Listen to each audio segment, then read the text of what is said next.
Iraq के Baghdad शहर के एक छोटे से गांव में एक कच्ची मिट्टी का खस्ताहाल मकान खड़ा था। उस मकान से बच्चों के रोने की आवाजें सुनाई दे रही थीं और एक खातून की ऊंची शिकायती आवाज माहौल को और भारी बना रही थी। वे गुस्से में अपने हालात का रोना रो रही थी और बच्चे भी भूख से बिलख रहे थे। ऐसा लग रहा था जैसे उन पर कोई कयामत टूट पड़ी हो। उन बच्चों का बाप, जिसका नाम काशिफ था, चुपचाप सर झुकाए खड़ा था। वह अपनी बीवी का गुस्सा सह रहा था, लेकिन उसकी खामोशी में एक गहरी बेबसी झलक रही थी। ये कहानी सदियों पुरानी है, जब बगदाद में एक खतरनाक बीमारी ने दस्तक दी थी। ये बीमारी पूरे इलाके में फैल गई थी और कई लोग इसकी चपेट में आ गए थे। काशिफ भी इस बीमारी का शिकार हो चुका था। वह अब कमजोर, लाचार और काम करने के काबिल नहीं रह गया था। कुछ दिनों तक उसकी बीवी और बच्चों ने भूख और फाके बर्दाश्त किए, लेकिन अब उनकी हिम्मत जवाब दे चुकी थी। बच्चों की रोने की आवाजें काशिफ के दिल को चीर रही थीं। उनकी भूख से तड़पती आंखें उसे कचोट रही थीं। अपनी मजबूरी से हार कर वह रसोई की ओर बढ़ा, इस उम्मीद में कि शायद वहां कुछ खाने को मिल जाए। लेकिन रसोई का हाल भी उनके हालात जैसा ही था। वहां कुछ नहीं बचा था। हर बर्तन खाली पड़ा था, जैसे उनकी गरीबी का मजाक उड़ा रहे हों। काशिफ ने एक खाली बर्तन को हाथ में उठाया। उसकी आंखों में आंसू भर आए। उसने खुद को संभालने की कोशिश की, लेकिन उसकी कमजोरी और हालात ने उसे झकझोर कर रख दिया। उस रात काशिफ ने सिर झुकाकर अपने अंदर उठ रहे दर्द और बेबसी को गले लगाया। बच्चों की भूख, बीवी का गुस्सा और अपना खाली हाथ होना, ये सब मिलकर उसके दिल को छलनी कर रहे थे। तभी पीछे से उसकी बीवी की आवाज आई, जिसमें गुस्सा और दर्द दोनों झलक रहे थे। वह बोली, किसी रोजगार की सोचो। इस तरह बेकार बैठे रहे तो हमारे बच्चे भूख से मर जाएंगे। बीवी की ये बात सुनकर काशिफ का दिल भारी हो गया। उसने धीमी आवाज में जवाब दिया, मैंने जिंदगी में कोई कोताही नहीं की, लेकिन ये बीमारी, इसने मुझे इतना कमजोर कर दिया है कि अब मैं कोई काम करने के काबिल नहीं रहा। तुम भी ये बात जानती हो। काशिफ के शब्दों में लाचारी साफ झलक रही थी। बीवी के तानों और बच्चों की भूख ने उसे बेचैन कर दिया। उसने घर में इधर उधर कुछ तलाशने की कोशिश की। आखिरकार उसकी नजर एक लंबी रस्सी पर पड़ी। उसने उस रस्सी को उठाया और ठंडी सांस लेते हुए कहा, मैं इस रस्सी को बेच देता हूं ताकि बच्चों के लिए कुछ खाने पीने का इंतजाम कर सकूं। ये सुनकर बीवी ने कड़वे शब्दों में कहा, मान लो, आज खा भी लिया तो कल क्या करेंगे? काशिफ ने उसकी तरफ देखा। उसकी आंखों में गहरी थकान और विश्वास दोनों थे। वह बोला, कल तक का वक्त काफी है और कल का मालिक मेरा खुदा है। काशिफ ने रस्सी उठाई और अपने अल्लाह पर भरोसा करते हुए घर से निकल पड़ा। उसकी चाल धीमी थी, लेकिन उसके इरादे मजबूत थे। उसने गली कूचों में काफी देर तक आवाज लगाई, रस्सी ले लो, अच्छी और मजबूत रस्सी। आखिरकार एक आदमी उसकी आवाज पर रुक गया।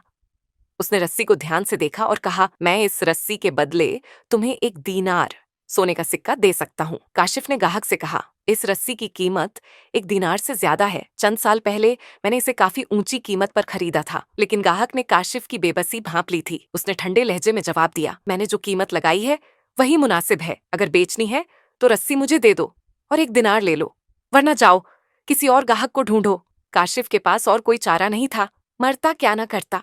उसने मजबूरी में गाहक की बात मान ली और रस्सी 1 दीनार में बेच दी। हालांकि यह सौदा उसके दिल पर भारी था, लेकिन उस वक्त उसके लिए अपने बच्चों का पेट भरना सबसे जरूरी था।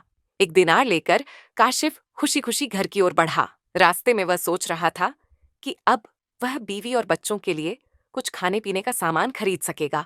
उसकी चाल में हल्का सा उत्साह लौट आया था। लेकिन तभी उसकी नजर सड़क पर 2 लोगों पर पड़ी, जो जोर जोर से झगड़ रहे थे। काशिफ ठिठक गया और वहां चल रहे हंगामे की वजह जानने के लिए उनकी ओर बढ़ा।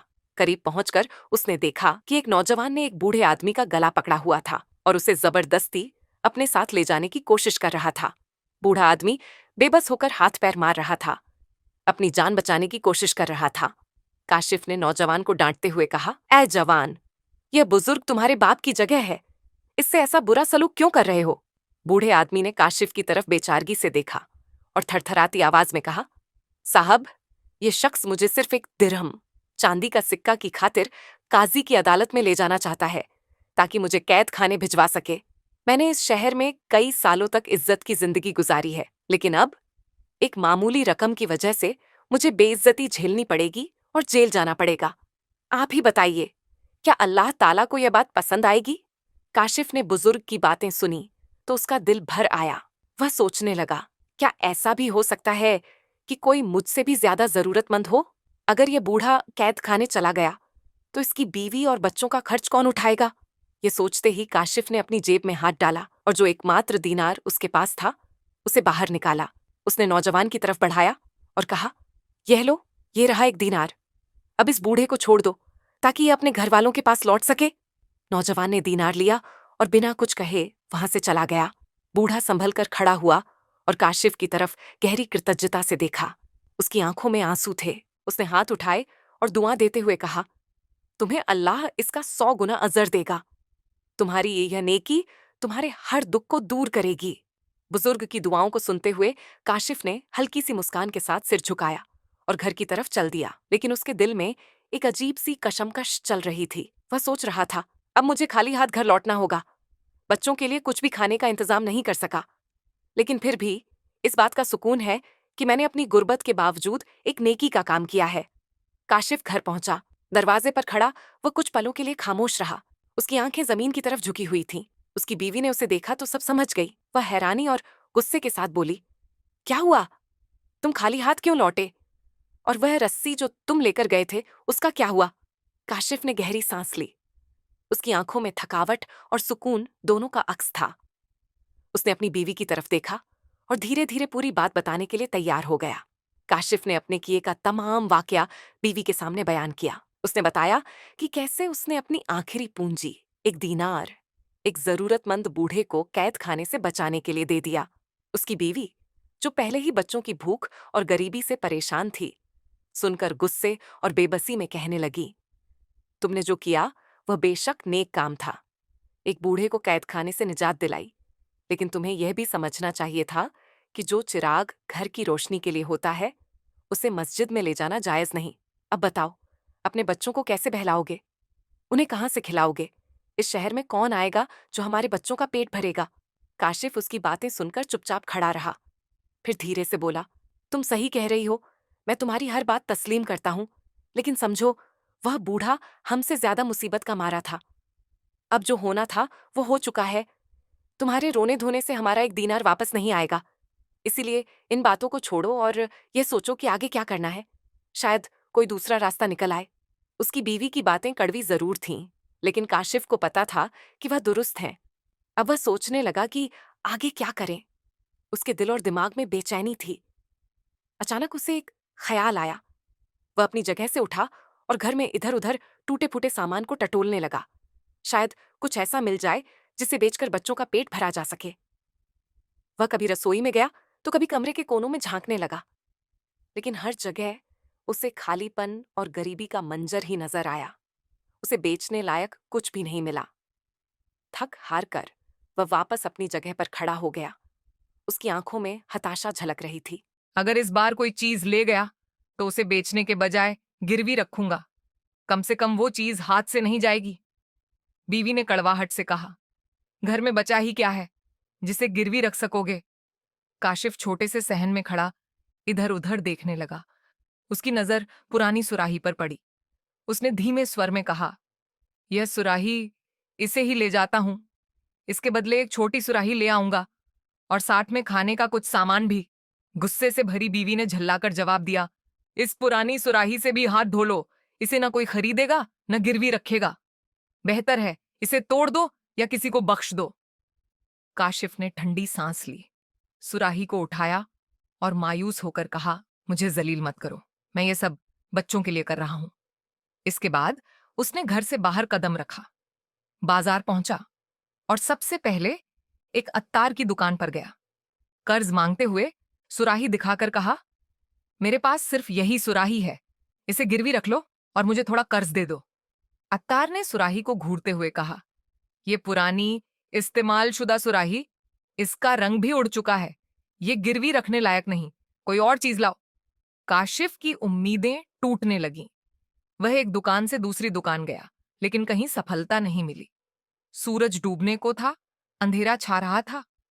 काशिफ के दिल में नाउम्मीदी घर कर गई। उसने खुद से कहा, शायद मैंने बीवी से वादा करके गलती की।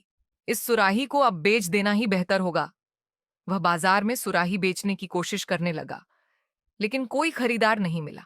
अब सूरज पूरी तरह डूब चुका था।